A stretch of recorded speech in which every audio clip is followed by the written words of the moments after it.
नमस्कार बच्चों। और हम आपके सामने फिर से हाजिर हुए हैं कंसेप्ट की सीरीज लेकर के। और इन सीरीज में आज हम लोग एक नए बहुत ही रोचक तथ्य के बारे में, बहुत इंटरेस्टिंग टॉपिक के बारे में आपके सामने हाजिर हुए हैं।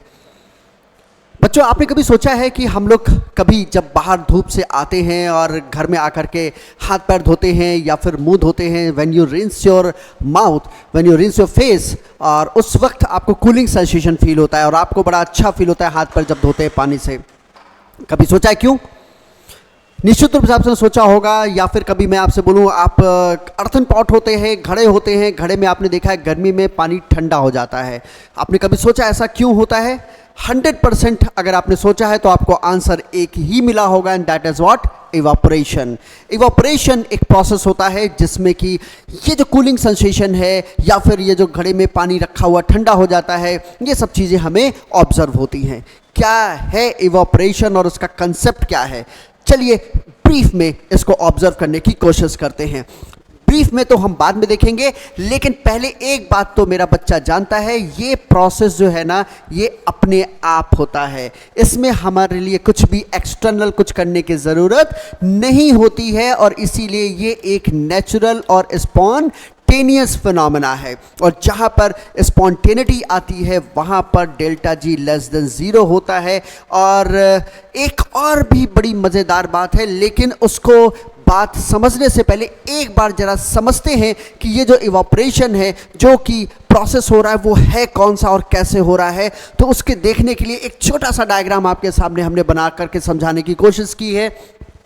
एक्चुअली में बच्चों, ये जो इवापोरेशन है ना, ये सिर्फ एक सरफेस फिनोमेना है। लिक्विड के सिर्फ सरफेस के पार्टिकल ही इसमें पार्टिसिपेट करते हैं। ऐसा इसलिए होता है क्योंकि अगर आप ध्यान से देखो तो लिक्विड के अंदर जो भी पार्टिकल आप एज्यूम करते हो, वो पार्टिकल चारों तरफ से अपने जैसे पार्टिकल से सराउंडेड होता है, और इस वजह से लगने वाले सारे फोर्स ऑफ अट्रैक्शन उसको उसके लिए वहाँ पर कैंसिल आउट कर देते हैं। लेकिन जब यहाँ पर सरफेस के पार्टिकल देखते हैं तो इस पर लगने वाले फोर्स ऑफ अट्रैक्शन को काउंटर बैलेंस करने के लिए दूसरा उसका अपने जैसा पार्टिकल मौजूद नहीं होता है। इस वजह से सरफेस के पार्टिकल में अंदर वाले पार्टिकल के कंपैरिजन में थोड़ी सी अनस्टेबिलिटी होती है, और इस वजह से थोड़ी सी एनर्जी भी ज़्यादा होती है।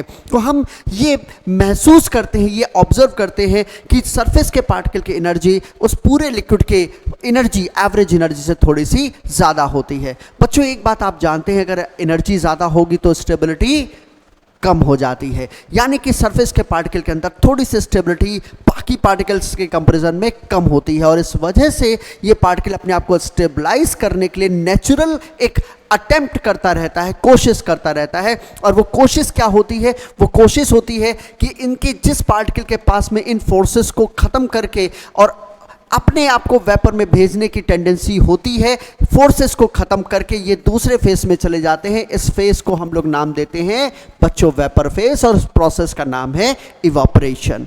इस इवापोरेशन प्रोसेस के थ्रू ये जो लिक्विड का पार्टिकल सरफेस को छोड़ करके बच्चों जाता है, इस जाने की वजह से टोटल एनर्जी में लिक्विड के कमी आ जाती है। और जब एनर्जी कम होती है तो हमें कूलिंग सेंसेशन महसूस करा देता है वो लिक्विड। अगर ये तो आप भी जानते हो, एनर्जी ज़्यादा होगी तो गर्म लगेगा, और अगर एनर्जी कम होगी तो ठंडा लगता है। तो यहाँ पर हमने ये देखा कि जो प्रोसेस है वो इवापोरेशन है, और इस इवापोरेशन प्रोसेस से यहाँ पर एनर्जी रिड्यूस हो रही है। एक और बात है बच्चों जो कि एंट्रोपी से रिलेटेड है।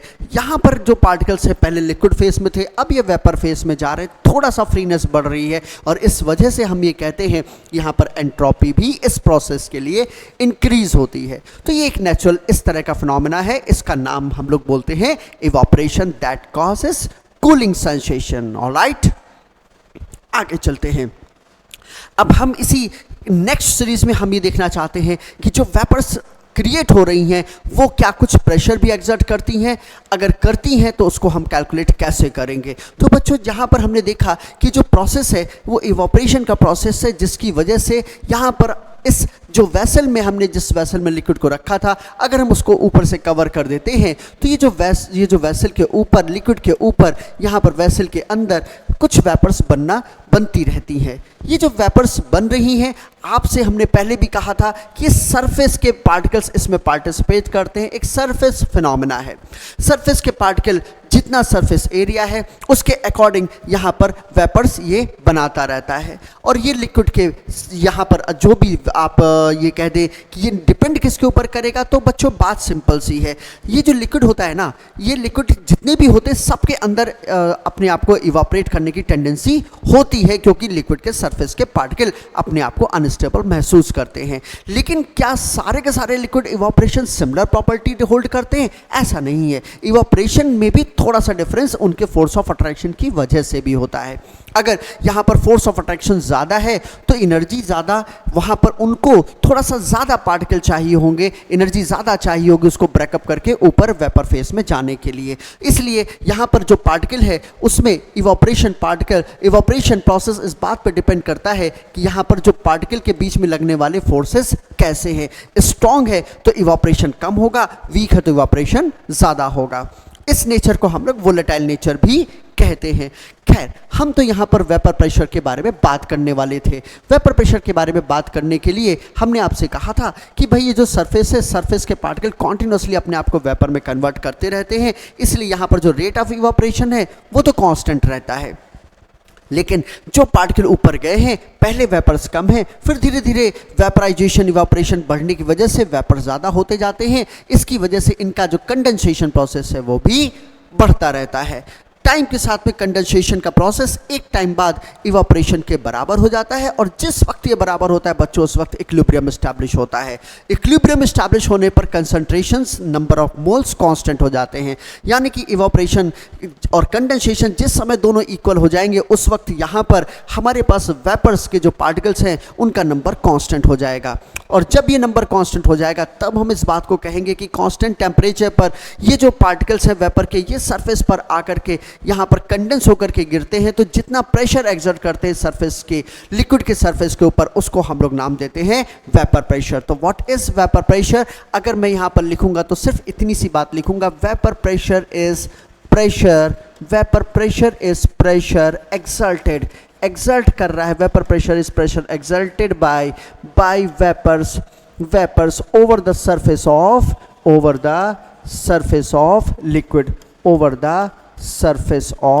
लिक्विड, लिक्विड के सरफेस के ऊपर जितना प्रेशर एक्सर्ट कर रहा है, हाँ, कांस्टेंट टेम्परेचर रखना ज़रूरी है। एट कांस्टेंट टेम्परेचर उस प्रेशर को हम लोग नाम देते हैं वेपर प्रेशर। अगर आप इसकी न्यूमेरिकल वैल्यू कैलकुलेट करना चाहते हैं तो इक्विलिब्रियम पर अपना फोकस यहाँ पर रखें। लिक्विड और वेपर्स के बीच में इक्विलिब्रियम एस्टैब्लिश है, Kp इक्विलिब्रियम कांस्टेंट है, उसकी वैल्यू प्रेशर ऑफ वेपर के बराबर निकल कर आती है। तो जो भी हमारे पास में वेपर प्रेशर होगा वो इक्विलिब्रियम कांस्टेंट के बराबर होगा।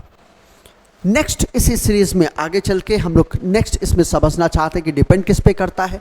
तो डिपेंड किस पर करता है बच्चों? डिपेंड आपने देखा कि वेपर प्रेशर Kp के बराबर है, इसका मतलब है इक्विलिब्रियम कांस्टेंट की डिपेंडेंसी ही वेपर प्रेशर की डिपेंडेंसी कहलाएगी। तो अगर मैं आपसे कहूँ कि वेपर प्रेशर डिपेंड किस पे करता है, तो बच्चों आप एक बार 11th में केमिकल इक्विलिब्रियम के टॉपिक पर जाओ और वहाँ पर याद करके बताओ कि यहाँ पर डिपेंड किसके ऊपर करता था, तो आपको आंसर मिल जाएगा। This depends on temperature, temperature पर डिपेंड करता था। टेम्परेचर पर डिपेंड करता है। तो ये प्रोसेस है कैसा, किस तरह से अगर हम इसको टेम्परेचर पर डिपेंडेंसी को कोरिलेट करके बताएं, तो फिर से बच्चों हम आपसे कहेंगे याद करो वही कि आपने जो K के लिए इंथैल्पी के साथ में आपने टेम्परेचर के साथ में डिपेंडेंसी डिराइव किया था, वैसे रिलेशन यहाँ पर आता है। और P is equal to some constant कुछ लिख देते हैं A into e to the power minus delta H upon RT। यहाँ से ये टेम्परेचर की डिपेंडेंसी निकल करके आती है। अगर प्रेशर और टेम्परेचर के बीच में अगर आप ग्राफ भी प्लॉट करते हैं तो कुछ इस तरह से ग्राफ आपके सामने प्रेशर वर्सेस टेम्परेचर निकल करके आता है। तो ये हमारे पास में टेम्परेचर की डिपेंडेंसी के लिए बात आती है। एक और चीज़ है, जैसा कि हमने पहले भी आपसे कहा था, वो था नेचर। इंट्रैक्शन फोर्सेस जितने ज़्यादा होंगे वेपर प्रेशर बच्चों उतना ही कम होगा। तो एक जो नेचर है वो तो है ही, इसके अलावा यहाँ पर डिपेंडेंसी टेम्परेचर, सिमिलर दो सिमिलर लिक्विड हैं तो उनमें टेम्परेचर अगर डिफर करेंगे तो वेपर प्रेशर में भी डिफरेंस क्रिएट होगा।